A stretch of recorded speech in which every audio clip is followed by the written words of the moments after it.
Hello students, welcome to my YouTube channel, and today I will start teaching you chapter 9 from page 79. The topic is adjective clause. See the bottom of the page. A clause that performs the role of an adjective in a sentence is an adjective clause. Remember that I explained you what an adjective is. Adjective is that parts of speech which helps in describing the noun. But remember, when it is adjective clause, when the clause is performing the role of an adjective, then it is called an adjective clause. And as it is a clause, then it must have the subject and the finite verb. See the example there. We are looking for a puppy which has white dots. The bold portion which has high dots is the adjective clause because it is describing the noun puppy, and which is the subject here, and the word has is the finite verb. Therefore, it fulfills the criteria of being an adjective clause.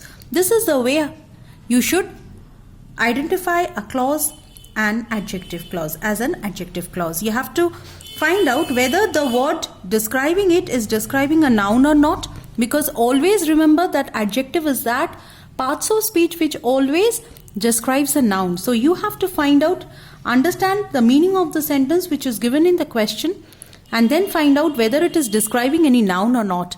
If it is describing a noun, and if it has the subject like who, which, where, that, this kind of words, and a finite verb, then it is definitely an adjective clause.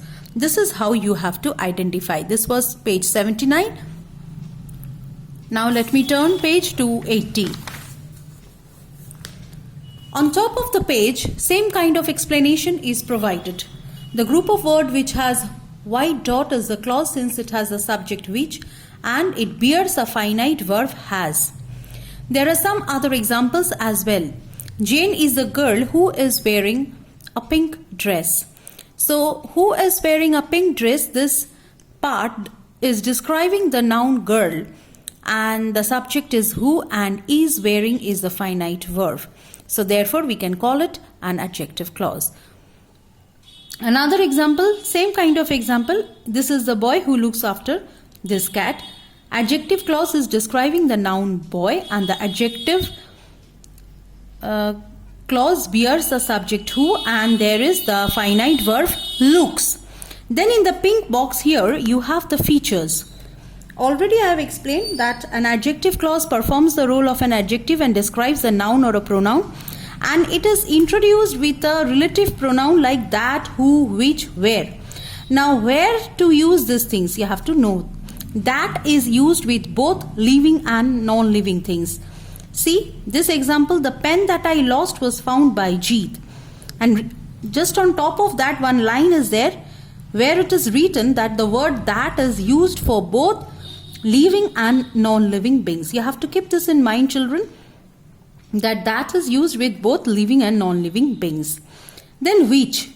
Remember that this particular word which is a relative pronoun which is always used with non-living beings.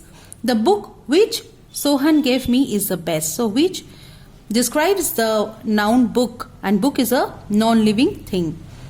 The word who or whom are used for living beings. The boy who is wearing a red shirt is John, who is describing the noun boy, and remember this very well that who and whom are used for living beings. Then where. The relative pronoun where refers to place. He remembers the place where he met his cousins. So where denotes the place. And in this sentence, this is the school I studied in, and this is the school that I studied in. By introducing that, it has been changed to an adjective clause because that here functions as a subject and studied is a finite verb. But remember one thing, the last point, an adjective clause should be placed as close as possible to the noun or pronoun it describes. So adjective clause must be placed close together, close to the noun or pronoun it describes. Remember in adjective phrases chapter also I have explained you that it should be placed close to the noun or pronoun it describes. Similarly, the adjective clause should also be placed close to the noun or pronoun. Exercise answers will be sent to you through attachment. Now let me go to page 81 on top. You see, read the sentences carefully. The book which is on the table is mine. The book on the table is mine. In example A, in the sentence A, which is on the table? The word which is there, so it is a clause, it is the subject. It bears the subject and it describes the noun book. And the finite verb is. And the second sentence B, the book on the table. On the table is a phrase. It is not at all a clause because it doesn't have the subject and the finite verb. Next, another example.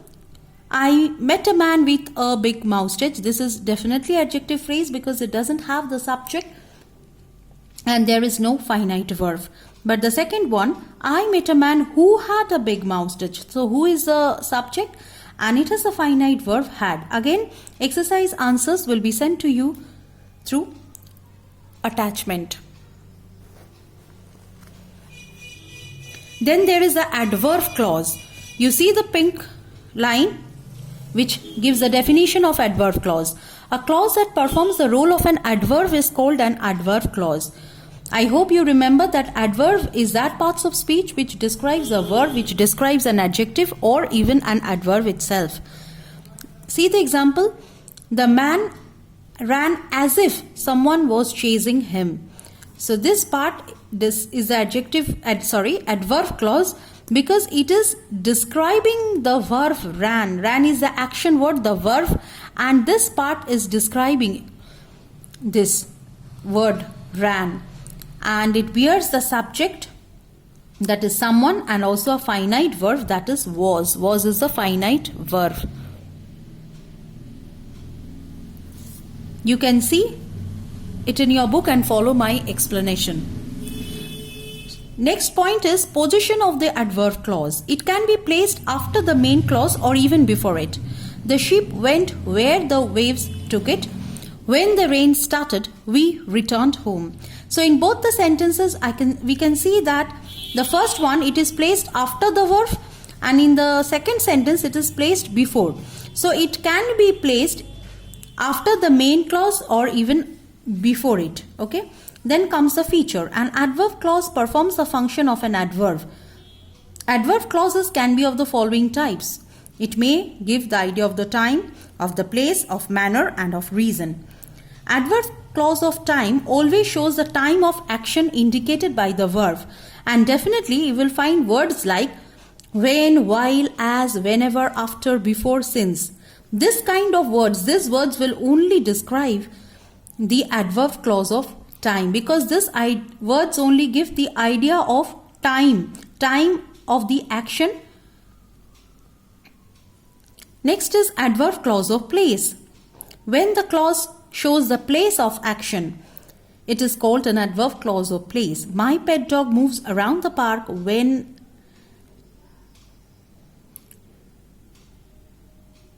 wherever he likes. Where or wherever. These are the words which describes the adverb place, clause of place. Now let us turn to the next page. Adverb clause of manner. Manner means it describes the way, manner of an action done. It appeared as if he was sick. So it again shows the manner of the action conducted.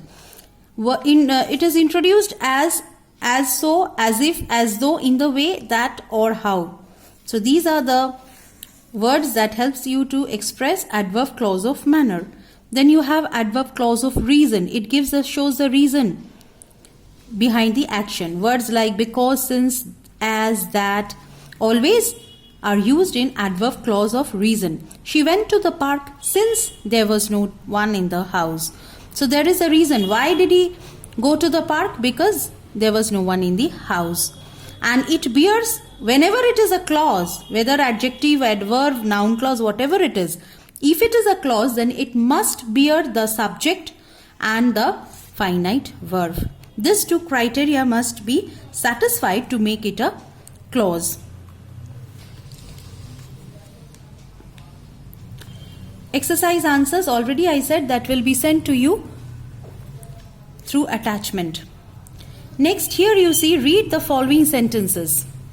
On her way to office, she dropped her son to school. As she was going to office, she dropped her son to school.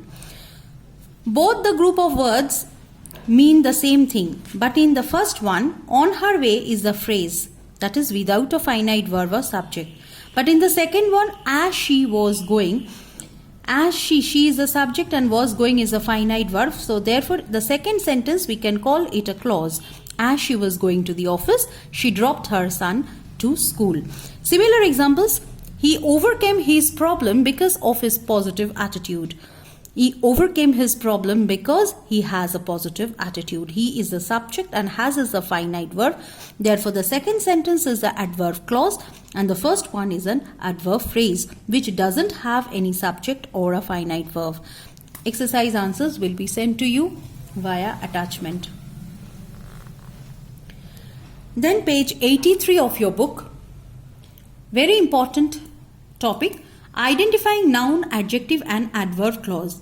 So now you all have read about the noun clause, adjective clause, adverb clause. But you have to know how to identify these clauses separately. Now if you read these examples, it will be clear to you. He said that he won a prize. If I question this sentence with what? Then I get the reply that he won a prize. What he said? That he won a prize. This is the answer, this is the reply. So therefore it is a noun clause and it is the object of the verb said. He lost the bag that he had purchased. He lost that particular bag which he had purchased. So that is the word which is describing the noun bag. So therefore it is an adjective clause. It describes the noun bag. He was so tired that he collapsed on the floor. Here the action tired is described with the help of this clause. Therefore, it is the adverb clause and it bears the subject and the finite verb. Let us take more examples. He showed the house where he was born is the adjective clause because it describes the noun house. Particularly that house where he was born. So it is describing the noun house. Second, the boy sleeps where he wants. This is an adverb clause of place. Why? Because it is describing the action word sleeps. Sleeps is the verb, is the action word. Students, please try to understand the difference. Same word where is used in both the sentences. The first one is adjective clause. The second one is adverb clause.